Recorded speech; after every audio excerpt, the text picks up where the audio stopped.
There are three equations of a straight line. The first is the gradient-intercept form. It shows the gradient m and the y-intercept 0, c.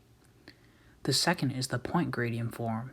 It shows the gradient m and a point on the line, x1, y1.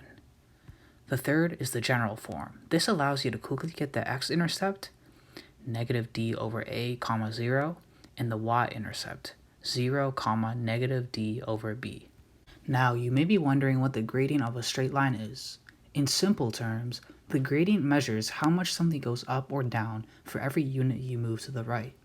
To find the gradient, find 2 points that the line passes through with the coordinates x1, y1, and x2, y2.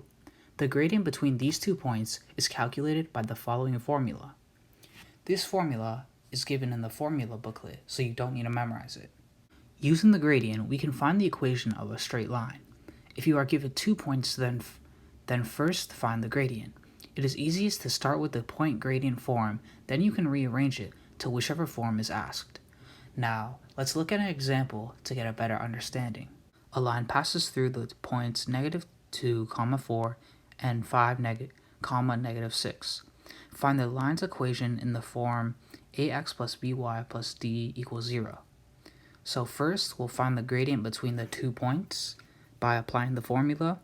So m is equal to negative 6 minus 6 over 5 minus negative 2, which is equal to negative 10 over 7.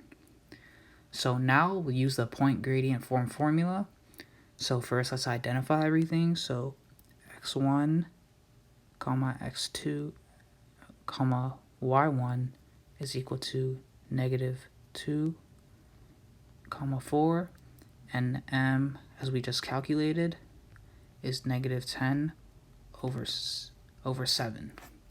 So now we can plug everything in. So y minus 4 is equal to negative 10 over 7 times x minus negative 2. Now we can get rid of the denominator of the fraction, so we'll multiply everything by 7. So 7 times y minus 4 is equal to negative 10 bracket x plus 2, because the 2 minuses will become a plus. Now we'll expand everything. So 7y minus 28 is equal to negative 10x minus 20. Now we will rearrange everything to the required form. So it'll be 10x plus 7y minus 8 is equal to 0. So that will be the equation of the line. Please like and subscribe, please.